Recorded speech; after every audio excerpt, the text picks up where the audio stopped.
Hi friends, welcome back to Sajitha's creation. ഇന്നത്തെ വീഡിയോയിൽ നമ്മളൊരു മാക്സിയുടെ കട്ടിങ്ങും സ്റ്റിച്ചിങ്ങുമാണ് കാണിക്കുന്നത്. വളരെ സിമ്പിളായിട്ട് ആർക്കും ചെയ്തെടുക്കാൻ പറ്റുന്ന ഒരു മെത്തേഡിലാണ് കേട്ടോ ഇതിൻ്റെ സ്റ്റിച്ചിങ്. ഫ്രില്ലഡ് നെയ്റ്റി ആണ്, പക്ഷേ 1 പീസിലാണ് നമ്മൾ ഈ നെയ്റ്റി സ്റ്റിച്ച് ചെയ്തെടുക്കുന്നത്. അപ്പോൾ അതിനു വേണ്ടി ഞാനിവിടെ മാക്സി ക്ലോത്താണ് എടുത്തിരിക്കുന്നത്. 3 മീറ്ററാണ് കേട്ടോ മാക്സി ക്ലോത്ത് എന്ന് പറഞ്ഞിട്ട് നമുക്ക് വാങ്ങാൻ കിട്ടുന്നത്. അപ്പോൾ നമുക്ക് വീഡിയോയിലേക്ക് പോവാം.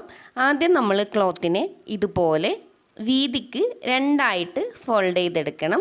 കറക്റ്റായിട്ട് എല്ലാ ഭാഗവും ഒരുപോലെ വരുന്ന വിധത്തിൽ വേണം നമ്മൾ ഫോൾഡ് ചെയ്തെടുക്കാൻ വേണ്ടിയിട്ട്. ഇനി നമുക്കിതിനെ നീളത്തിൽ ഒന്നുകൂടി ഫോൾഡ് ചെയ്തെടുക്കാം. കണ്ടോ, കറക്റ്റായിട്ട് നമ്മളിപ്പോൾ ഒന്നുകൂടി ഫോൾഡ് ചെയ്തെടുത്തിട്ടുണ്ട്. അപ്പോൾ 1 2 3 4 പീസായിട്ടാണ് ഇപ്പോൾ ക്ലോത്ത് ഫോൾഡ് ചെയ്തിരിക്കുന്നത്. ഇനി നമുക്ക് അളവുകൾ മാർക്ക് ചെയ്യാം. അതിന് മുന്നേ ഈ ഒരു ഫോൾഡ് ചെയ്ത ഭാഗത്ത് നമുക്കൊരു 2 ഇഞ്ച് വിട്ടിട്ട് മാർക്ക് ചെയ്ത് കൊടുക്കണം. നെക്കൊക്കെ മാർക്ക് ചെയ്യുന്നതിന് മുന്നേ തന്നെ നമ്മൾ ഈ ഫോൾഡിങ് സൈഡിൽ 2 ഇഞ്ച് വിട്ടിട്ട് താഴ്വശം വരെ ഇതുപോലെ മാർക്ക് ചെയ്ത് കൊടുക്കുക. കണ്ടോ, 2 ഇഞ്ച് വിട്ടിട്ടാണ് നമ്മൾ താഴ്വശം വരെ മാർക്ക് ചെയ്ത് കൊടുക്കുന്നത്. ഇങ്ങനെ നമ്മൾ താഴ്വശം വരെ മാർക്ക് ചെയ്തെടുത്ത ആ ഒരു പോയിന്റുകൾ തമ്മിൽ ഒരു സ്കെയിലോ അല്ലെങ്കിൽ നമ്മൾ ഫ്രീ ഹാൻഡായിട്ടോ എങ്ങനെ വേണമെങ്കിലും നമുക്ക് ജോയിൻ ചെയ്തിട്ട് ഒരു സ്ട്രൈറ്റ് ലൈൻ ആക്കി എടുക്കാം കേട്ടോ. ഇപ്പോൾ നമ്മൾ കറക്റ്റായിട്ട് താഴ്വശം വരെ ഇതുപോലെ ഒരു ലൈൻ ഇട്ട് യോജിപ്പിച്ചിട്ടുണ്ട്. ഇനി നമ്മൾ മാർക്ക് ചെയ്യുന്ന ഓരോ പോയിൻറ്റും ഈ ലൈൻ വിട്ടിട്ട് വേണം മാർക്ക് ചെയ്യാൻ. അതായത് 2 ഇഞ്ച് വിട്ടിട്ട് വേണം നമ്മൾ നെക്കും ഷോൾഡറും ഒക്കെ മാർക്ക് ചെയ്തെടുക്കാൻ വേണ്ടിയിട്ട്. അപ്പോൾ ആദ്യം നമ്മൾ മാർക്ക് ചെയ്യുന്നത് ഷോൾഡറാണ്. 7.5 ഇഞ്ചാണ് എനിക്ക് ഷോൾഡർ വേണ്ടത്. അപ്പോൾ ഈ 2 ഇഞ്ച് വരച്ച ലൈനിൻ്റെ മുകളിൽ ടാപ്പ് വെച്ചിട്ട് വേണം നമ്മൾ 7.5 ഇഞ്ച് ഇതുപോലെ മാർക്ക് ചെയ്ത് കൊടുക്കാൻ വേണ്ടിയിട്ട്. അപ്പോൾ ഞാനിവിടെ കറക്റ്റായിട്ട് ഷോൾഡർ 7.5 ഇഞ്ച് മാർക്ക് ചെയ്ത് കൊടുത്തു. ഇനി ഷോൾഡർ മാർക്ക് ചെയ്ത പോയിന്റിൽ നിന്നും നേരെ താഴേക്കാണ് നമ്മൾ കൈക്കുഴി മാർക്ക് ചെയ്തെടുക്കേണ്ടത്. നോർമലി നമ്മൾ എത്രയാണോ ഷോൾഡർ എടുത്തത് അത് തന്നെയാണ് കൈക്കുഴി മാർക്ക് ചെയ്തെടുക്കാറ്. പക്ഷേ ഇവിടെ മാക്സി ആയതുകൊണ്ട് ഒരു 1/2 ഇഞ്ച് ഞാൻ എക്സ്ട്രാ കൂട്ടുന്നുണ്ട്. കാരണം മാക്സി നമ്മൾ ലൂസായിട്ടാണല്ലോ ധരിക്കുന്നത്. അതുകൊണ്ട് 8 ഇഞ്ചാണ് നമ്മൾ കൈക്കുഴി ഇവിടെ മാർക്ക് ചെയ്ത് കൊടുക്കുന്നത്. ഇനി നമുക്കതിനെ ഇതുപോലെ ഒന്ന് ഷേപ്പ് ചെയ്തെടുക്കാം. കണ്ടോ, ഇപ്പം നമ്മളിത് കറക്റ്റായിട്ട് ഷേപ്പ് ചെയ്തെടുത്തു. ഇനി നമുക്ക് മുകളിൽ നിന്നും നേരെ താഴ്വശത്തേക്ക് എത്രയാണോ ഇറക്കം വേണ്ടത് അത് മാർക്ക് ചെയ്ത് കൊടുക്കാം. എനിക്ക് 57 ഇഞ്ചാണ് ടോട്ടൽ ഇറക്കം വരുന്നത്. 55.5 ഇഞ്ചാണ് എനിക്ക് ഇറക്കം വേണ്ടത്. 1.5 ഇഞ്ച് തയ്യൽ തുമ്പടക്കാണ് 57.5 ഇഞ്ച് എടുക്കുന്നത്. മാക്സിയുടെ ഇറക്കത്തിൻ്റെ കൂടെ 1.5 ഇഞ്ച് തയ്യൽ തുമ്പ് കൂട്ടുക കേട്ടോ. ഇനി നമുക്ക് ചെസ്റ്റ് മാർക്ക് ചെയ്യാം. അപ്പോൾ അതിന് വേണ്ടിയിട്ട് എനിക്ക് 10 ഇഞ്ചാണ് വേണ്ടത്. അതിൻ്റെ കൂടെ 1 ഇഞ്ച് ലൂസ് കൊടുക്കുന്നുണ്ട്. കാരണം മാക്സി ആയതുകൊണ്ട് തന്നെ നമ്മൾ കുറച്ച് ലൂസിലാണ് യൂസ് ചെയ്യുന്നത്. അപ്പോൾ അതുകൊണ്ട് തന്നെ 1 ഇഞ്ച് എക്സ്ട്രാ ലൂസ് കൊടുത്തിട്ടുണ്ട്. അതിൻ്റെ കൂടെ 1 ഇഞ്ച് തയ്യൽ തുമ്പടക്കം 12 ഇഞ്ചാണ് ഞാൻ എടുക്കുന്നത്. അതായത് നമുക്ക് എത്രയാണോ ചെസ്റ്റ് അളവ് കിട്ടുന്നത് അതിൻ്റെ കൂടെ 1 ഇഞ്ച് ലൂസും 1 ഇഞ്ച് തയ്യൽ തുമ്പും കൂട്ടുക. അങ്ങനെ 10 ഇഞ്ചിൻ്റെ കൂടെ 1 ഇഞ്ച് ലൂസും 1 ഇഞ്ച് തയ്യൽ തുമ്പും കൂട്ടിയിട്ട് ഞാനിവിടെ 12 ഇഞ്ചാണ് മാർക്ക് ചെയ്ത് കൊടുക്കുന്നത്. കറക്റ്റായിട്ട് ഇതുപോലെ മാർക്ക് ചെയ്തെടുക്കുക.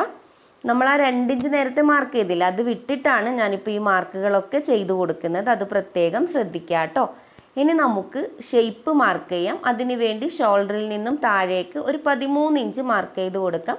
13-14 ഇഞ്ച് വരെയാണ് ഷേപ്പ് വരിക കേട്ടോ. അപ്പോൾ എനിക്കിവിടെ 9 ഇഞ്ചാണ് വേണ്ടത്. അതിൻ്റെ കൂടെ മാക്സി ആയതുകൊണ്ട് തന്നെ 1 ഇഞ്ച് ലൂസും 1 ഇഞ്ച് തയ്യൽ തുമ്പുമാണ് കൂട്ടുന്നത്. നമുക്ക് എത്രയാണോ ഷേപ്പ് കിട്ടുന്നത് അതിൻ്റെ കൂടെ 1 ഇഞ്ച് ലൂസ് എടുക്കുക. അതുപോലെ തന്നെ 1 ഇഞ്ച് തയ്യൽ തുമ്പും കൂടി മാർക്ക് ചെയ്തെടുക്കുക. അപ്പോൾ ടോട്ടൽ 11 ഇഞ്ചാണ് ഞാനിവിടെ മാർക്ക് ചെയ്ത് കൊടുക്കുന്നത്. ഇനി നമുക്കിതിൽ വേറെ മാർക്കുകളൊന്നും ചെയ്തു കൊടുക്കാനില്ല. ജസ്റ്റ് ഈ കൈക്കുഴിയിൽ നിന്നും താഴ്വശത്തേക്ക് ഒന്ന് യോജിപ്പിച്ച് കൊണ്ടുപോയാൽ മാത്രം മതി.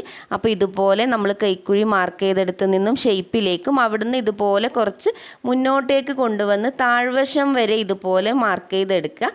ഏറ്റവും താഴ്വശം ഇറക്കത്തിൽ നിന്നും ഒരു 2 ഇഞ്ച് കയറ്റി ഇതുപോലെ ഒന്ന് മാർക്ക് ചെയ്ത് കൊടുക്കണം. താഴ്വശം തൂങ്ങിപ്പോവാതിരിക്കാനാണ് നമ്മളിങ്ങനെ മാർക്ക് ചെയ്ത് കൊടുക്കുന്നത്. ഇനി നമുക്കിവിടെ നെക്കൊന്നും മാർക്ക് ചെയ്തെടുക്കേണ്ട, പക്ഷേ ഷോൾഡർ ഒന്ന് സ്ലോപ്പ് ചെയ്ത് കൊടുക്കണം. അപ്പോൾ ജസ്റ്റ് ഒന്നൊരു 1/2 ഇഞ്ച് ഇറക്കത്തിൽ ഞാൻ ഇതുപോലെ ഒന്ന് മാർക്ക് ചെയ്തിട്ട് നെക്കിൻ്റെ പോയിൻ്റ് വിട്ടിട്ട് ഇതുപോലെ ഒന്ന് മുകളിലേക്ക് ഷേപ്പ് ചെയ്തെടുക്കുകയാണ് ചെയ്യുന്നത്. നെക്കിൻ്റെ ആ ഒരു 3 ഇഞ്ച് വിട്ടിട്ട് വേണം നമ്മൾ ഇതുപോലെ ഷോൾഡർ ഒന്ന് സ്ലോപ്പ് ചെയ്തെടുക്കാൻ വേണ്ടിയിട്ട്. ഇനി നമുക്ക് വേറെ മാർക്കിംഗ് ഒന്നും ഇവിടെ ഇല്ല. ഇനി കട്ടിംഗ് ആണ് നമ്മൾ ചെയ്യേണ്ടത്. അപ്പോൾ കട്ട് ചെയ്യുമ്പോൾ കണ്ടോ, ഈ രണ്ടും സെപ്പറേറ്റ് ആക്കിയിട്ട് വേണം നമ്മൾ കട്ട് ചെയ്തെടുക്കാൻ വേണ്ടിയിട്ട്. ഇതുപോലെ കട്ട് ചെയ്തതിന് ശേഷം ബാക്കി നമ്മൾ ആ ഷോൾഡർ സ്ലോപ്പ് ചെയ്യാൻ മാർക്ക് ചെയ്ത ആ പോയിന്റ് മുതൽ മാർക്ക് ചെയ്ത പോയിന്റിലൂടെ കട്ട് ചെയ്തെടുക്കുക കേട്ടോ. കണ്ടോ, ഇതുപോലെ നമ്മൾ ഈ ഒരു ഭാഗം സെപ്പറേറ്റ് ആക്കിയിട്ടുണ്ട്. ഇനി നമുക്ക് കൈക്കുഴി ഷേപ്പ് അതൊക്കെ ഒന്ന് താഴ്വശം വരെ കട്ട് ചെയ്തെടുക്കാം. ഇപ്പോൾ നമ്മൾ കറക്റ്റായിട്ട് കട്ട് ചെയ്തെടുത്തിട്ടുണ്ട്. ഈ ഒരു പീസ് കണ്ടോ, ഈ ഒരു പീസിലാണ് നമ്മൾ സ്ലീവ് മാർക്ക് ചെയ്യുകയും കട്ട് ചെയ്യുകയും ഒക്കെ ചെയ്യുന്നത്. സ്ലീവിൻ്റെ ഇറക്കം കുറവായിരിക്കും. അപ്പോൾ എക്സ്ട്രാ വേണമെങ്കിൽ നമുക്ക് ഈ ഒരു പീസ് വെച്ച് ജോയിൻ ചെയ്തിട്ട് സ്ലീവിൻ്റെ ഇറക്കം കൂട്ടാം. ഇനി നമുക്ക് സ്ലീവ് കട്ട് ചെയ്യാൻ വേണ്ടിയിട്ട് ഇതുപോലെ കൈക്കുഴിയുടെ റൗണ്ട് മുഴുവനായിട്ടും പതുക്കെ പതുക്കെ മൂവ് ചെയ്ത് അളവെടുക്കാം. 11 ഇഞ്ചാണ് നമുക്ക് കിട്ടുന്നത്. ആ 11 ഇഞ്ച് മുഴുവനായിട്ടും എടുക്കേണ്ട, 1 ഇഞ്ച് കുറച്ചിട്ട് 10 ഇഞ്ച് എടുത്താൽ മതി കേട്ടോ. നമുക്ക് ഈ കിട്ടുന്ന അളവിൽ നിന്നും 1 ഇഞ്ച് കുറച്ചിട്ട് വേണം നമ്മൾ മാർക്ക് ചെയ്തെടുക്കാൻ വേണ്ടിയിട്ട്. അപ്പോൾ ഞാനിവിടെ കറക്റ്റായിട്ട് 10 ഇഞ്ച് വീതി മാർക്ക് ചെയ്ത് കൊടുക്കുകയാണ്. കണ്ടോ, ഇവിടെ നമ്മൾ കറക്റ്റായിട്ട് മാർക്ക് ചെയ്തെടുത്തു. ഇനി നമുക്കിതിനെ ഒരു സ്ട്രൈറ്റ് ലൈൻ ആക്കി എടുക്കാം. ഇതിൻ്റെ ഇറക്കം നമുക്ക് നോക്കാം കേട്ടോ. ഇനി ഞാൻ നേരത്തെ പറഞ്ഞു വളരെ കുറച്ച് മാത്രമേ ഇറക്കം കിട്ടൂ. 1.5 ഇഞ്ച് തയ്യൽ തുമ്പ് അടക്കം നമുക്ക് 7 ഇഞ്ചാണ് ഇറക്കം കിട്ടുന്നത്. വേണമെന്നുണ്ടെങ്കിൽ ഈ ഒരു പീസ് ജോയിൻ ചെയ്തിട്ട് നമുക്ക് ഇറക്കം കൂട്ടാം. പക്ഷെ ഞാനിവിടെ അത് ചെയ്യുന്നില്ല. ഇനി നമുക്ക് ഈ ഒരു ഭാഗത്ത് 2 ഇഞ്ച് ഇറക്കി മാർക്ക് ചെയ്ത് കൊടുക്കാം. കണ്ടോ, ഇതുപോലെ മാർക്ക് ചെയ്തതിന് ശേഷം മുകളിൽ നിന്നും ജസ്റ്റ് ഇതുപോലെ ഒന്ന് ഷേപ്പ് ചെയ്ത് കൊടുക്കുക. സ്ലീവ് ഷേപ്പ് ചെയ്യുന്ന മെത്തേഡാണ് കേട്ടോ ഇത്. ഇനി നമുക്ക് ഇവിടുന്ന് നേരെ താഴ്വശത്തേക്ക് ഇതുപോലെ ഇറക്കം ഒന്ന് മാർക്ക് ചെയ്ത് കൊടുക്കാം. പരമാവധി നമുക്ക് കിട്ടുന്ന വീതി എടുത്തിട്ട് മാർക്ക് ചെയ്ത് കട്ട് ചെയ്തെടുക്കാം. ഇപ്പം നമ്മൾ 2 സ്ലീവും കട്ട് ചെയ്തെടുത്തിട്ടുണ്ട്. ഒന്ന് പ്ലെയിനും ഒന്ന് ഡിസൈനുള്ള പീസുമായിട്ടാണ് എനിക്ക് കിട്ടിയിരിക്കുന്നത്. പക്ഷെ പ്രോബ്ലം ഒന്നുമില്ല. മാക്സി ക്ലോത്ത് തന്നെ അതുപോലെയാണ്. ചില ഭാഗത്ത് ഡിസൈൻ ഉണ്ട്, ചില ഭാഗം പ്ലെയിൻ ആണ്. അതുകൊണ്ട് പ്രശ്നമൊന്നുമില്ല, നമുക്കിത് സ്റ്റിച്ച് ചെയ്തെടുക്കാം. അപ്പോൾ സ്റ്റിച്ച് ചെയ്യുന്നതിന് വേണ്ടി ആദ്യം നമ്മൾ നമ്മുടെ ഫ്രണ്ട് പീസ് സെപ്പറേറ്റ് ആക്കി എടുക്കാം. ഇത് ഫ്രണ്ട് പീസാണ്. ഇതിൻ്റെ മുകൾ വശത്ത് നമ്മൾ ആ മാർക്ക് ചെയ്ത 2 ഇഞ്ചില്ലേ, ആ ഒരു ഭാഗത്ത് ജസ്റ്റ് ഇതുപോലെ ഒന്ന് ഒരു കട്ടിട്ട് കൊടുക്കുക. നമുക്ക് ആ 2 ഇഞ്ച് മനസ്സിലാവാൻ വേണ്ടിയിട്ടാണ് കേട്ടോ. ഇനി നമുക്കിതിനെ ഇതുപോലെ ഇതിൻ്റെ മോശം വശത്തേക്ക് മടക്കിയെടുക്കാം. രണ്ടായിട്ട് നമ്മൾ നേരത്തെ എങ്ങനെയാണോ ഫോൾഡ് ചെയ്തത് അതുപോലെ കറക്റ്റായിട്ട് ഫോൾഡ് ചെയ്തെടുക്കുക. എന്നിട്ട് ആ 2 ഇഞ്ച് മാർക്ക് ചെയ്ത ഭാഗം ഒന്നുകൂടി ഒന്ന് മാർക്ക് ചെയ്തെടുക്കാം. മോശം വശത്തേക്ക് മാർക്ക് ചെയ്തെടുക്കുക കേട്ടോ. ഇനി നമുക്ക് ഈ മാർക്ക് ചെയ്ത 2 ഇഞ്ചിൽ നിന്നും നേരെ താഴ്വശത്തേക്ക് ഒരു 8 ഇഞ്ച് മാർക്ക് ചെയ്ത് കൊടുക്കണം. കണ്ടോ, കറക്റ്റായിട്ട് നമ്മളിവിടെ 8 ഇഞ്ച് മാർക്ക് ചെയ്ത് കൊടുത്തിട്ടുണ്ട്. എന്നിട്ട് നമുക്കിതൊരു സ്ട്രൈറ്റ് ലൈൻ ആക്കി യോജിപ്പിച്ചെടുക്കാം. കണ്ടോ, ഈ ഒരു 8 ഇഞ്ചിലേക്കാണ് നമ്മളിപ്പോൾ സ്ട്രെയിറ്റ് ലൈൻ ആക്കിയിരിക്കുന്നത്. ആ ഒരു ലൈനിൻ്റെ മുകളിലൂടെ നമുക്കൊരു സ്റ്റിച്ച് ചെയ്ത് കൊടുക്കാം. കറക്റ്റായിട്ട് മുകളിൽ നിന്നും താഴ്വശത്തേക്കാണ് നമ്മൾ സ്റ്റിച്ച് ചെയ്ത് കൊടുക്കുന്നത്. കണ്ടോ, നമ്മളിപ്പോൾ അത് സ്റ്റിച്ച് ചെയ്തെടുത്തിട്ടുണ്ട്. ഇനി നമുക്കിതിനൊന്ന് ഓപ്പൺ ചെയ്ത് നോക്കാം. ജസ്റ്റ് കണ്ടോ, ഓപ്പൺ ചെയ്യുമ്പോൾ ഫ്രണ്ട് പോർഷനിൽ ഇതുപോലെ ഒരു കുഞ്ഞു ഫ്രില്ല് വന്നിട്ടുണ്ട്. നല്ല ഭംഗിയുണ്ട് കേട്ടോ. ആ ഒരു ഫ്രില്ല് കാണാൻ വേണ്ടിയിട്ട് എനിക്ക് തോന്നുന്നു വീഡിയോയിൽ കാണുന്നതിനേക്കാളും ഇത് യൂസ് ചെയ്യുമ്പോൾ നല്ല ഭംഗിയായി നിൽക്കുന്ന ഒരു ഫ്രില്ലാണ്. അപ്പോൾ നമ്മൾ വീണ്ടും ഇതിൻ്റെ മോശം വശത്തേക്ക് വരിക. എന്നിട്ട് നമ്മൾ ആ ഫ്രില്ലിട്ട ഭാഗമില്ലേ, അതിനെ കറക്റ്റായിട്ട് ഇതുപോലെ സെൻറ്റർ പോയിന്റിൽ വെച്ചിട്ട് ഒന്ന് ഫോൾഡ് ചെയ്തെടുക്കാം. നന്നായി നമ്മൾ ഫോൾഡ് ചെയ്ത് വിരിച്ച് വെച്ചതിന് ശേഷം ഒരു അയൺ ബോക്സ് എടുത്തിട്ട് നന്നായിട്ടൊന്ന് അയൺ ചെയ്ത് കൊടുക്കുക. നന്നായിട്ട് തന്നെ അയൺ ചെയ്ത് കൊടുക്കണം. കറക്റ്റായിട്ട് അത് ആ ഒരു ലൈനിൽ കൂടി തന്നെ വരണം. അതിന് വേണ്ടിയിട്ടാണ് നമ്മൾ അയൺ ചെയ്യുന്നത്. ഇപ്പോൾ നമ്മൾ കറക്റ്റായിട്ട് അയൺ ചെയ്തെടുത്തിട്ടുണ്ട്. ഇനി നമുക്കിതിനെ സെൻറ്റർ പോയിന്റിൽ വെച്ച് വീണ്ടും ഫോൾഡ് ചെയ്തെടുക്കാം. നല്ല വശത്തേക്ക് വേണം ഫോൾഡ് ചെയ്തെടുക്കാൻ വേണ്ടിയിട്ട്. ഇനി നമുക്ക് നെക്ക് മാർക്ക് ചെയ്ത് കൊടുക്കാം.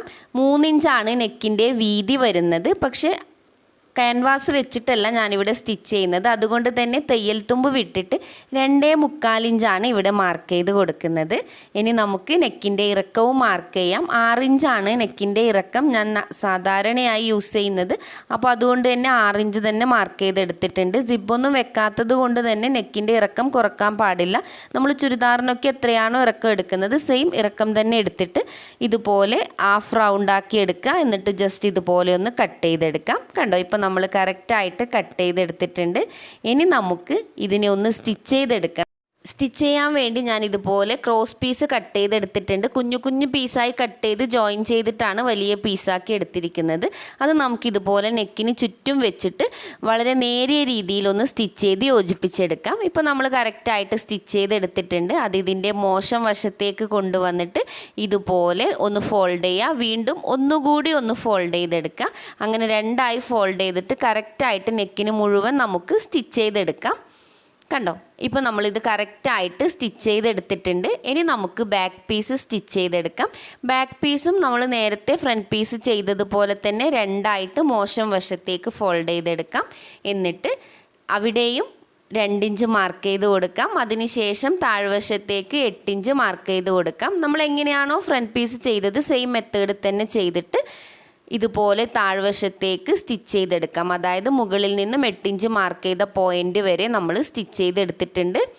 ഇനി നമുക്കിതിനെ നല്ല വശത്തേക്ക് കൊണ്ടുവരുന്നതിന് മുന്നേ നന്നായിട്ടൊന്ന് അയൺ ചെയ്ത് കൊടുക്കേണ്ടതുണ്ട്. നമ്മൾ ഫ്രണ്ട് പീസിന് ചെയ്തില്ലേ, സെയിം മെത്തേഡ് തന്നെയാണ് ഇവിടെ ഫോളോ ചെയ്യുന്നത്. അതുകൊണ്ട് തന്നെ വളരെ സിമ്പിളായിട്ട് പെട്ടെന്ന് പറഞ്ഞു പോവുകയാണ് ചെയ്യുന്നത് ഞാൻ. അപ്പോൾ നമുക്കിതിനെ ഒന്ന് അയൺ ചെയ്തെടുക്കാം. ഇപ്പോൾ നമ്മൾ അയൺ ചെയ്ത് കറക്റ്റായി വെച്ചിട്ടുണ്ട്. ഇനി നമുക്കിതിനെ നല്ല വശം മുകളിൽ വരുന്ന വിധത്തിൽ ഇതുപോലെ രണ്ടായി ഫോൾഡ് ചെയ്തെടുക്കാം. എന്നിട്ട് നെക്കിൻ്റെ വീതി നമ്മൾ ഫ്രണ്ട് നെക്കിന് ചെയ്തതുപോലെ തന്നെ 2.25 ഇഞ്ച് മാർക്ക് ചെയ്ത് കൊടുക്കുക. എന്നാൽ നെക്കിൻ്റെ ഇറക്കം നമുക്ക് 3 ഇഞ്ച് മാത്രമേ വേണ്ടൂ കേട്ടോ. ബാക്ക് നെക്കല്ലേ, ബാക്ക് നെക്കിന് ഒത്തിരി ഇറക്കം വേണ്ട നെക്കിന്. അപ്പോൾ ഞാനിവിടെ കറക്റ്റായിട്ട് 3 ഇഞ്ച് ഇറക്കം മാർക്ക് ചെയ്ത് കൊടുക്കുകയാണ് ചെയ്യുന്നത്. ഇനി നമുക്കിതിനെ ഇതുപോലെ ഒരു കുഞ്ഞ് ബോക്സാക്കി എടുക്കാം. എന്നിട്ട് ജസ്റ്റ് ഒന്ന് ഷേപ്പ് ചെയ്ത് കൊടുക്കാം. റൗണ്ട് നെക്കാണ് ചെയ്യുന്നത്. അപ്പോൾ ഞാൻ ഇതുപോലെ ഒന്ന് ഷേപ്പ് ചെയ്തെടുത്തിട്ടുണ്ട്. ഇനി നമുക്കിതിനെ കറക്റ്റായിട്ടൊന്ന് കട്ട് ചെയ്തെടുക്കാം. ഇപ്പോൾ നമ്മൾ ബാക്ക് നെക്കും കട്ട് ചെയ്തെടുത്തിട്ടുണ്ട്. കണ്ടോ, ഇനി നമുക്കതിനും ഇതുപോലെ ഒരു ക്രോസ് പീസ് കട്ട് ചെയ്തെടുത്തിട്ട് നെക്കിന് ചുറ്റും ഇതുപോലെ പതുക്കെ പതുക്കെ മൂവ് ചെയ്ത് സ്റ്റിച്ച് ചെയ്തെടുക്കാം. കണ്ടോ, ഇപ്പോൾ നമ്മൾ സ്റ്റിച്ച് ചെയ്തു. എന്നിട്ട് അതിനെ മോശം വശത്തേക്ക് ഇതുപോലെ ഫോൾഡ് ചെയ്തിട്ട് ഒന്ന് സ്റ്റിച്ച് ചെയ്തെടുക്കാം. നെക്കിൻ്റെ റൗണ്ട് മുഴുവൻ സ്റ്റിച്ച് ചെയ്തെടുക്കണം കേട്ടോ. ഇപ്പോൾ നമ്മൾ ഫ്രണ്ട് നെക്കും ബാക്ക് നെക്കും ഒക്കെ സ്റ്റിച്ച് ചെയ്തെടുത്തിട്ടുണ്ട്. കണ്ടോ, ഇപ്പം നമ്മൾ കറക്റ്റായിട്ട് സ്റ്റിച്ച് ചെയ്തെടുത്തു. ഇനി നമുക്ക് ഫ്രണ്ട് പീസിൻ്റെ നല്ല വശത്തേക്ക് ബാക്ക് പീസിൻ്റെ നല്ല വശം ഇതുപോലെ കറക്റ്റായിട്ട് വെക്കുക. അതിനുശേഷം ഷോൾഡർ നമുക്ക് ജോയിൻ ചെയ്തെടുക്കാം. 2 ഷോൾഡറും 1/2 ഇഞ്ച് വിട്ട് സ്റ്റിച്ച് ചെയ്തെടുക്കാം കേട്ടോ. ഇപ്പോൾ നമ്മൾ കറക്റ്റായിട്ട് ഷോൾഡർ സ്റ്റിച്ച് ചെയ്തെടുത്തിട്ടുണ്ട്. കൂട്ടത്തിൽ ഞാൻ ഷോൾഡറിൻ്റെ മുകളിലൂടെ 2 സ്റ്റിച്ച് ചെയ്ത് കൊടുത്തിട്ടുണ്ട്. നമ്മൾ ചുരിദാറിനൊക്കെ ചെയ്യുന്നത് പോലെ ഒരു ഫിനിഷിങ്ങിന് വേണ്ടി മാത്രമാണ് കേട്ടോ അങ്ങനെ ചെയ്തത്. ഇനി നമുക്ക് സ്ലീവ് സ്റ്റിച്ച് ചെയ്തെടുക്കാം. അതിന് വേണ്ടി ഇതുപോലെ കൈക്കുഴിയിലെ സെൻറ്റർ ഭാഗത്ത് നമ്മുടെ സ്ലീവിൻ്റെയും സെൻറ്റർ ഭാഗം വെച്ചിട്ട് സെൻറ്റർ ഭാഗത്ത് നിന്നും ഒരു സൈഡിലേക്ക് സ്റ്റിച്ച് ചെയ്ത് പോവുക. എന്നിട്ട് അവിടെ നിന്ന് തിരിച്ച് വീണ്ടും സെൻറ്റർ പോയിൻറ്റിലേക്ക് വന്നതിന് ശേഷം മറ്റേ സൈഡിലേക്കും ഇതുപോലെ സ്ലീവ് കറക്റ്റായിട്ട് സ്റ്റിച്ച് ചെയ്തെടുക്കാം. 2 സ്ലീവും നമുക്ക് ഇതുപോലെ ചെയ്തെടുക്കാം കേട്ടോ. ഇപ്പോൾ നമ്മൾ കറക്റ്റായിട്ട് സ്ലീവ് സ്റ്റിച്ച് ചെയ്തെടുത്തു. ഇനി നമുക്ക് സ്ലീവ് മുതൽ നേരെ താഴ്വശം വരെ 1 ഇഞ്ച് തയ്യൽ തുമ്പ് വിട്ട് സ്റ്റിച്ച് ചെയ്തെടുക്കാം കേട്ടോ. ഇപ്പോൾ നമ്മൾ അതും സ്റ്റിച്ച് ചെയ്തെടുത്തു. ഇനി നമുക്ക് ഏറ്റവും താഴ്വശം ഇതുപോലെ 1 ഇഞ്ച് വിട്ട് ഫോൾഡ് ചെയ്ത് സ്റ്റിച്ച് ചെയ്തെടുക്കാം. കണ്ടോ, ഇപ്പം നമ്മൾ കറക്റ്റായിട്ട് സ്റ്റിച്ച് ചെയ്തെടുത്തിട്ടുണ്ട്. നല്ല ഫിനിഷിങ്ങിൽ വന്നിട്ടുണ്ട് കേട്ടോ. ആ ഫ്രണ്ട് ഫ്രില്ല് ഇട്ട് കഴിയുമ്പോഴാണ് അതിൻ്റെ ഭംഗി ഒന്നുകൂടി നമുക്ക് കാണാൻ പറ്റുന്നത്. ടൈറ്റ് മാക്സിയൊക്കെ ഇടാൻ ഇഷ്ടമില്ലാത്തവർക്ക് ഏറ്റവും കൂടുതൽ യൂസ്ഫുൾ ആയിട്ടുള്ള ഒരു മെത്തേഡാണ്. എന്നാൽ നമ്മളിത് ലൂസായിട്ട് ഇടുന്ന ഒരു ഫീലും നമുക്കുണ്ടാവില്ല. നല്ലൊരു ഭംഗിയുണ്ട് കേട്ടോ ഈ ഒരു മാക്സി ഇട്ട് കഴിയുമ്പോഴേക്കും. അപ്പോൾ തീർച്ചയായിട്ടും നിങ്ങളൊന്ന് ട്രൈ ചെയ്ത് നോക്കുക. ബിഗിനേഴ്സിന് പോലും ചെയ്തെടുക്കാൻ പറ്റുന്ന ഒരു മാക്സിയാണിത്. അപ്പോൾ ഇന്നത്തെ വീഡിയോ ഞാനിവിടെ വൈൻഡപ്പ് ചെയ്യാണ്. നെക്സ്റ്റ് ടൈം പുതിയൊരു വീഡിയോവുമായിട്ട് ഞാൻ പെട്ടെന്ന് വരും. അതുവരെ ബൈ, ടേക്ക് കെയർ.